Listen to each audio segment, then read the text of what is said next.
অজানা রহস্যের মধ্যে লুকিয়ে থাকে অজানা কোনো কাহিনী, যার ধারাবাহিক সূত্রপাত আমাদের ভয়ের মুখোমুখি দাঁড় করাতে পারে যে কোনো সময়।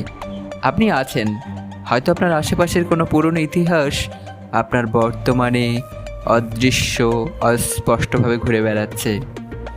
যাই হোক, আসুন শুনে নেওয়া যাক এমনই এক গল্প, রূপক চট্টরাজের লেখা গুপ্তবাড়ির গুপ্ত রহস্য।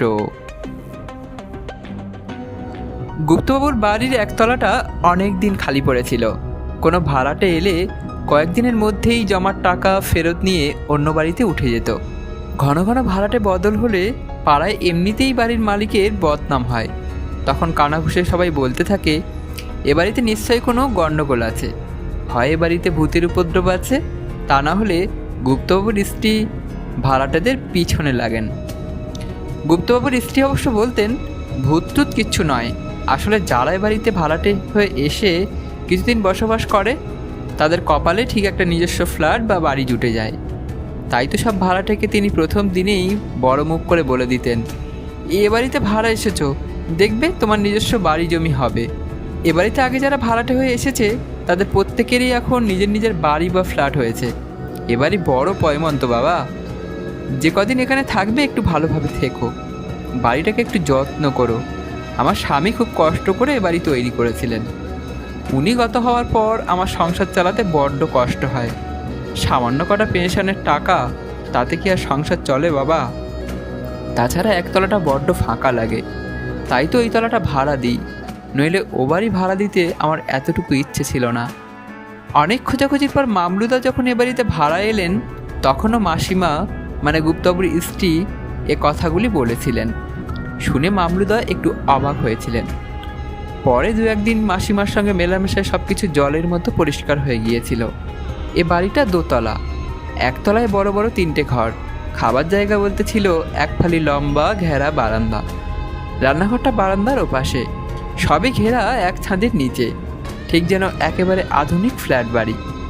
আর ছিল মস্ত একটা উঠোন, উঠোনে ছিল একটা বিশাল গন্ধরাজ ফুলের গাছ আর কুয়োতলা।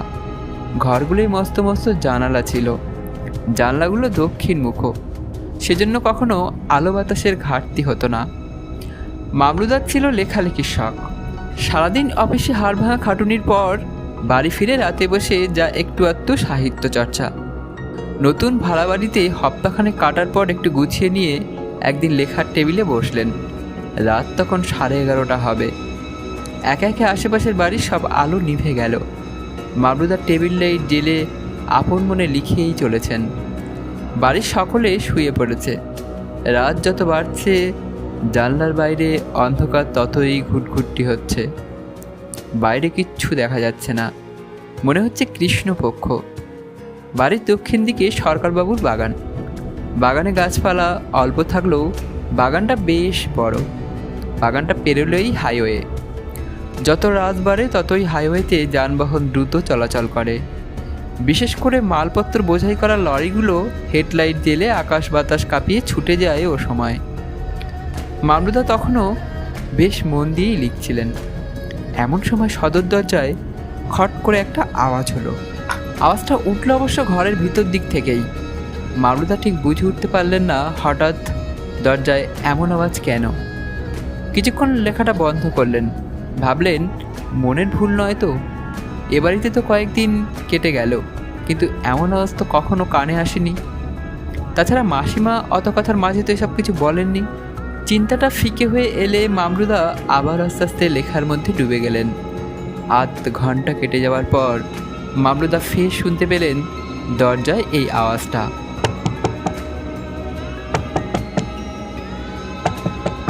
এবার সত্যি সত্যি মামলুদা ধন্দে পড়ে গেলেন। নানা রকম এলোমেলো উদ্ভট চিন্তা মাথায় এসে ভিড় করল। বাধ্য হয়ে সে রাতের মতো লেখালেখি বন্ধ করে শুতে গেলেন মামলুদা। কিন্তু শুতে যাওয়ার আগে ভালো করে ঘাড়ে হাতে মুখে জলের ঝাপটা দিয়ে নিলেন। তারপর আলো নিভিয়ে শুতে যাবেন। এমন সময় হঠাৎ একটা আলোর ঝলকানি দেয়ালে পড়তে দেখে চমকে উঠলেন। মামলুদা বুঝে উঠতে পারলেন না হঠাৎ আলোটা এলো কোত্থেকে। চারিদিক তো ঘুরঘুরটি অন্ধকার, বাইরে থেকে টর্চের ফোকাস বলেও তো মনে হলো না। নিছক একটা আলো হঠাৎ এসে দেয়ালে পড়ে আবার সঙ্গে সঙ্গে সরে গেল। মামলুদার কাছে ঘটনাটা কেমন যেন রহস্য মনে হলো। সে রাতে তারপর কিন্তু এরকম ঘটনা আর ঘটেনি। মামলুদা বিছানায় শুয়ে কখন যে ঘুমিয়ে পড়েছেন তার নিজের টেরও পাননি। পরদিন সাত সকালে ডোরবেলের আওয়াজে মামলুদার ঘুম ভেঙে গেল। বিছানা থেকে উঠে সদর দরজা খুলেই দেখলেন একজন সাইকেল নিয়ে দাঁড়িয়ে। বয়স বড় জোর বছর 25 হবে। যুবকটি বলল, গুপ্তবাবুকে একবার ডেকে দেবেন? মামলুদা বললেন, গুপ্তবাবু তো বেশ কয়েকদিন হলো মারা গেছেন, ওনার স্ত্রী আছেন, আমি ডেকে দিচ্ছি, একটু দাঁড়ান। না না, ওনাকে আর ডাকতে হবে না, আমার গুপ্তবাবুর সঙ্গেই দরকার ছিল। আপনি বুঝি এ বাড়ির ভাড়াটে? তা কবে এসেছেন? খুব বেশি দিন নয়, হপ্তাখানেক হলে এসেছি। ও তাই বুঝি? মামলুদা জিজ্ঞেস করেন, আপনাকে ঠিক চিনতে পারলাম না তো, কোথায় থাকেন? যুবকটি উত্তর দেয়, আপনি আর আমাকে চিনবেন কি করে? আমি এখন এ তল্লাটাই থাকি না, আগে বাড়িতে অনেকদিন ভাড়া ছিলাম, অবশ্য একখানা ঘর নিয়ে, এই বাইরের ঘরটা। আর গুপ্তবাবুরাও নিচেই থাকতেন, পাশাপাশি দুটো ঘরে। তখন তো দোতলা হয়নি। গুপ্তবাবু খুব ভালো লোক ছিলেন, কিন্তু ভীষণ ভীতু। মামলুদা বলেন, আমি তো গুপ্তবাবুকে চোখেই দেখিনি, যেটুকু জেনেছি মাসিমার মুখে শুনে। যুবকটি বলে, তবে একটা কথা, আপনি ভাড়াটে বলেই বলছি, যেন সাত কান করবেন না। আরে না না, বলুন। ওই যে বাড়ির বাইরে যাওয়ার দরজাটা, দেখবেন রাত বিরেতে খটখট আওয়াজ করবে, আর সারা বাড়ি রাতে অন্ধকার হলেই একটা আবছা আলোর ঝলক মাঝে মাঝে দেয়ালে খেলে বেড়াবে, ভয় পাবেন না যেন। অবাক হয়ে মামলুদা বলেন, আরে গত রাতেই তো এসব ঘটেছে। আসুন না বাড়ির ভিতর, ঘরে বসেই বলবেন, আর একসঙ্গে একটু চাও খাওয়া যাবে। আমারও তো এখনও চা খাওয়া হয়নি। আপত্তি তোলে যুবকটি, না না, আজকে নয়, অন্য একদিন খেয়ে যাব, আজ একটু তাড়া আছে। আরে মশাই, আলাপ যখন হলো তখন আর আপত্তি কিসের, কতক্ষণই বা লাগবে? তার চেয়ে বরং আপনি আমাকে এক গ্লাস জল খাওয়ান, বলল যুবকটি। যা গরম পড়েছে, যান, আমি দাঁড়িয়ে আছি। মামলুদা ভেতরে গিয়ে যুবকটির জন্য এক গ্লাস জল এনে দেখেন বাইরে কেউ নেই। হন্তদন্ত হয়ে জলের গ্লাস হাতে নিয়ে উকিঝুঁকি মারলেন, কিন্তু কোথাও কাউকে দেখতে পেলেন না। সদর দরজা বন্ধ করে ভেতরে এলেন। ততক্ষণ বৌদির ঘুম ভেঙে গেছে। মামলুদাকে এক গ্লাস জল হাতে নিয়ে ঢুকতে দেখে একটু অবাক হয়ে জিজ্ঞেস করলেন, কি হলো, সাত সকালে এক গ্লাস জল হাতে নিয়ে কোথায় গিয়েছিলে? কোথায় আবার যাব, একজন জল চাইলো তাই দিতে গিয়েছিলাম, কিন্তু দিতে গিয়ে দেখি বাইরে কেউ নেই, চলে গেছে। ওসব তোমার মনের ভুল, সবসময় নিজের লেখার মধ্যে ডুবে থাকো তো, তাই উটকো চিন্তা মাথায় এসে ভিড় করে। কোথাও কিছু নেই, সাত সকালে কে তোমার কাছে এসে জল চাইবে? কারো আর খেয়ে দেয়ে কাজ নেই, তাছাড়া এমন কিছু গরমও পড়েনি।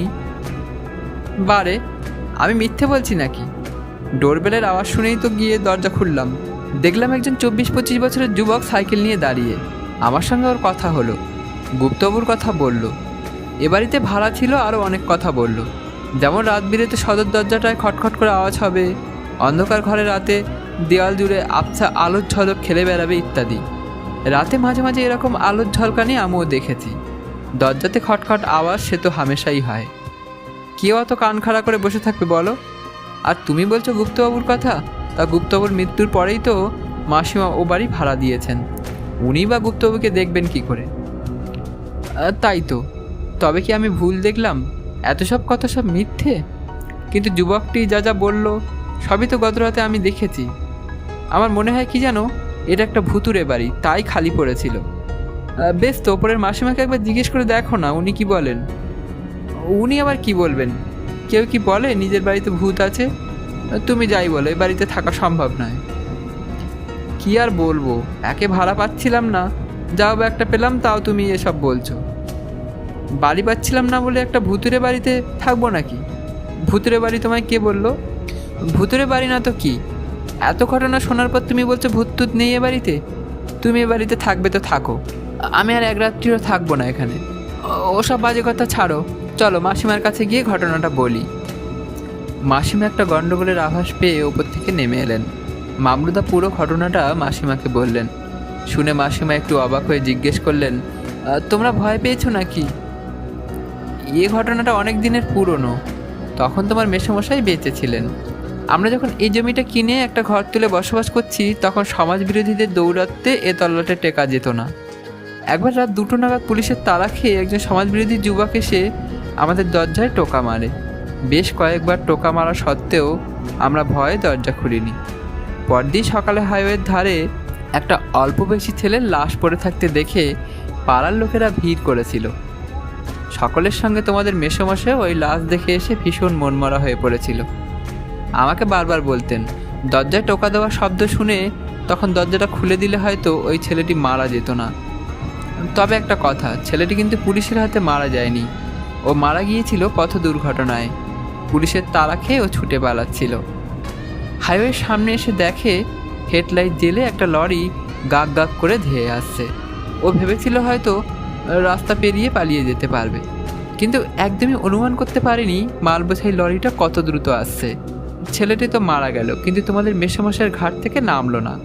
প্রায় এসে এসে সদর দরজার সামনে দাঁড়াতে ওনাকে দেখলে। অবশ্য উনি মারা যাওয়ার পর আর কারো কাছে শুনিনি যে ছেলেটি এসেছে। তবে আগের ভাড়াটাদের বলতে শুনেছি যে আধার রাতে একটা আলোর ঝলকানি ঘরের দেওয়ালে পড়েই সরে যায়। আমি তখন খুব ভয় পেয়ে গিয়েছিলাম। সকলে বলছে একই কথা। ভাবলাম এ বাড়িতে আবার ভূতের উপদ্রব শুরু হলো নাকি, কিন্তু ওসব কিচ্ছু না।